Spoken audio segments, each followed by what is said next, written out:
दोस्त आज सबसे पहले बात करते हैं रसिया के राष्ट्रपति के बारे में। इनको सुनना आपके लिए बहुत ज़्यादा जरूरी है क्योंकि भारत का तेल यहाँ से खरीदा जाता है।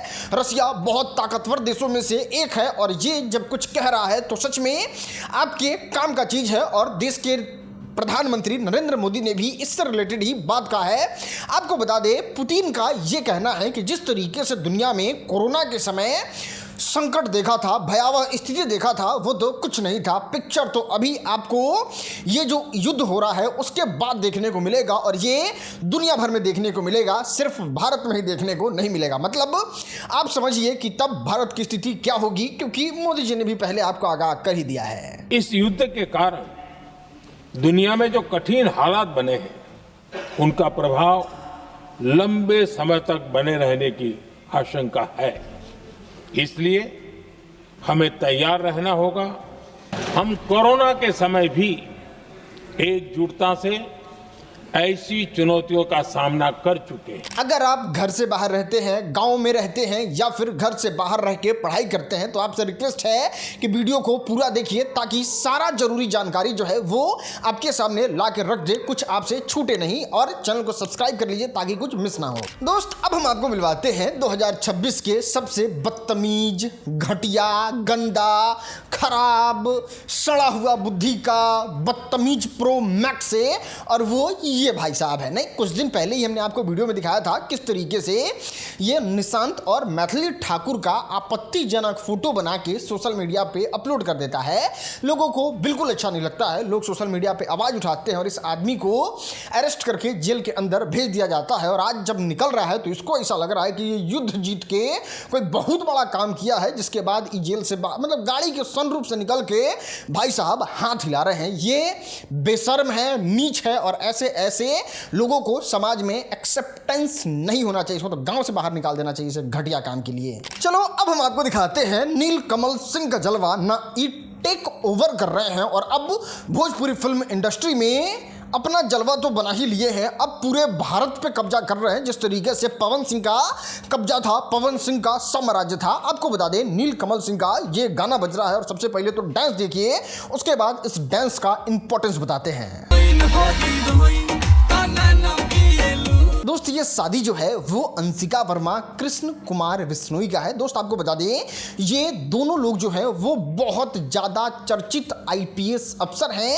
इनका शादी जो है वो बहुत ज़्यादा आज इंटरनेट पे चर्चा में है और वो लोग मतलब 2 आईपीएस का शादी हो रहा है और उसमें अगर नीलकमल सिंह को जगह मिल रहा है, ये सच में ह्यूज है, बहुत बड़ा बात है। चलो अब बात करते हैं सचिन तेंदुलकर के रिकॉर्ड के बारे में। यहाँ पे वैभव सूर्यवंशी अब एलिजिबल हो चुके हैं सचिन तेंदुलकर के रिकॉर्ड को तोड़ने के लिए, क्योंकि इनका रिकॉर्ड जो है वो एकदम पहाड़ की तरह है। और अभी तक बीसीसीआई का ये रूल था कि जो भी बच्चे 15 साल से कम उम्र के हैं, चाहे वो कैसा भी खेल रहे हैं, कितना भी खेल रहे हैं, उनको सीनियर टीम में जगह नहीं मिलेगा। लेकिन फाइनली आज के दिन वैभव सूर्यवंशी जो है वो हो चुके हैं 15 साल के और अब वो आराम से सीनियर टीम में खेलते हुए नजर आएंगे, जिनके साथ खेलेंगे विराट कोहली, रोहित शर्मा, हार्दिक पांड्या। मतलब जितना आप सुपरस्टार प्लेयर देखते हैं सब लोग आपको वैभव सूर्यवंशी के साथ खेलते नजर आएंगे। और अब लोगों का बहुत स्ट्रांग ये वैभव सूर्यवंशी पे भरोसा है कि वो सचिन तेंदुलकर का भी रिकॉर्ड एकदम आराम से तोड़ देंगे, क्योंकि इनका उम्र जो है वो बहुत छोटा है और ये खेलते भी बहुत कमाल के हैं। हाँ, तो अब बात करते हैं पावर स्टार पवन सिंह के बारे में। फाइनली रिप्लाई किए, इनको लेके बहुत ज़्यादा कंट्रोवर्सी जो है वो इंटरनेट पे है। चाहे भारतीय जनता पार्टी का ले लीजिए, चाहे इनके पुरानी पत्नी का ले लीजिए, चाहे पुरानी गर्लफ्रेंड का ले लीजिए, चाहे वर्तमान पत्नी का ले लीजिए, लेकिन पवन सिंह जो है वो किसी पे एक भी शब्द नहीं बोलते हैं। लेकिन फाइनली उनके सब्र का बांध टूटा और यहाँ पे Y+ सिक्योरिटी के साथ कुछ रील का आनंद लेते हुए पवन सिंह थोड़ा स्लो मोशन में डाल के चलते हुए आगे बढ़ते हैं और जानते हैं कैप्शन में क्या लिखते हैं। मोमबत्ती को आखिर पता चल ही गया, उसके सीने में छिपी हुई बत्ती ने जला दिया, पर कोई नहीं, गम बहुत है, खुलासा कौन करे, मुस्कुरा देता हूं, तमाशा कौन करे। अब देखो बात रहा पवन सिंह के बारे में, तो यहाँ पे समझ पाना बहुत मुश्किल है कि कह किसको रहे हैं, ये मोनिका मिश्रा को कह रहे हैं, ये अंजलि राघव को कह रहे हैं, ये ज्योति सिंह को कह रहे हैं, या अक्षरा सिंह को कह रहे हैं, या फिर अभी अभी इनके पत्नी का पुण्यतिथि नीलम देवी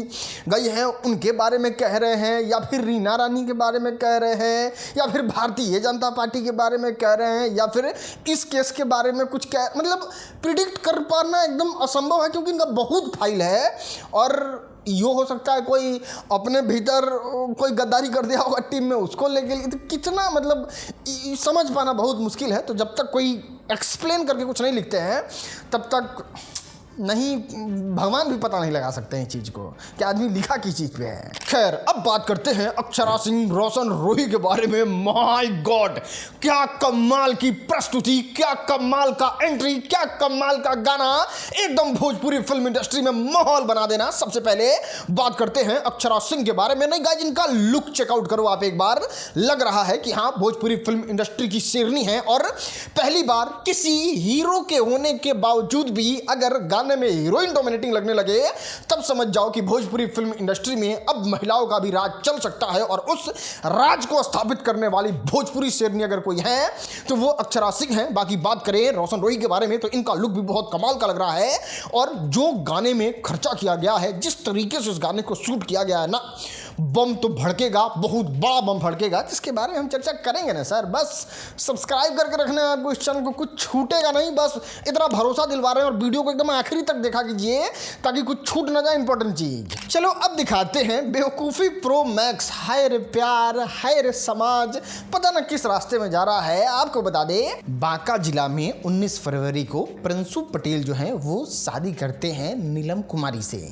शादी में कैमरामैन आया होता है और शायद से कैमरामैन से ही नीलम पटेल को प्यार हो जाता है। शादी की 1 महीना भी अभी अच्छे से नहीं बीतता है, तब तक डॉक्टर साहब, हाँ प्रिंसू डॉक्टर थे, डॉक्टर साहब को छोड़ के वो फोटोग्राफर के साथ पत्नी जो है वो फरार हो जाती है। डॉक्टर साहब मुंह ताकते रह जाते हैं कि आई बा ई का हुआ। चलो अब बात करते हैं महाकुंभ में वायरल हुई मोनालिसा के बारे में। इनका करियर बनने से पहले ही ठप हो गया। इनका जो आ रहा था फिल्म, वो फिल्म परमानेंटली बंद हो गया। अभी आपने देखा होगा, ये जब मुस्लिम लड़के से शादी की थी बहुत ज़्यादा कंट्रोवर्सी में रही थी, बहुत ज़्यादा इनको लेके बात हुआ था। और उस बात में वो जो फिल्म के डायरेक्टर थे उन पे बहुत बड़ा आरोप लगाती है कि मेरा, मतलब मोनालिसा कहती है मेरा 50,000 रुपया बाकी है उस डायरेक्टर के पास, वो हमको गलत तरीके से छूता था, ऐसे था वैसे। तो देखो बोल कैसे रही है भाई, पहले आवाज़ सुनो। बोल रहा है कि 10 करोड़ की मूवी बनाए, उनकी मूवी 3 लाख रुपए की भी नहीं है। 10 करोड़ की मूवी बनाने वाला इंसान ट्रेन में क्यों जा रहा है? अब लोग कह रहे हैं कि अरे यार जल्दबाजी में इसको वायरल करवा दिया गया, इसका आवाज़ पहले सुन लेना चाहिए, फिर डिसाइड करना चाहिए कि इनकी खूबसूरती क्या है।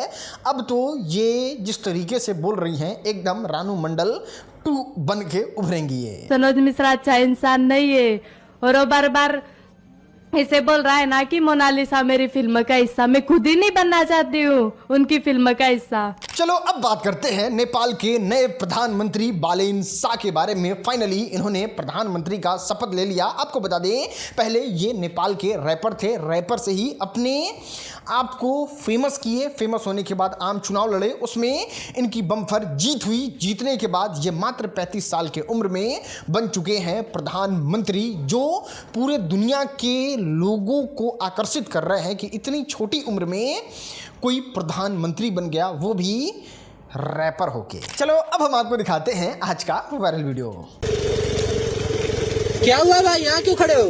भाई आगे रास्ता नहीं दिख रहा है। चलो चलो हम दिखा दे रहे हैं, आराम से चलो बिना डर के।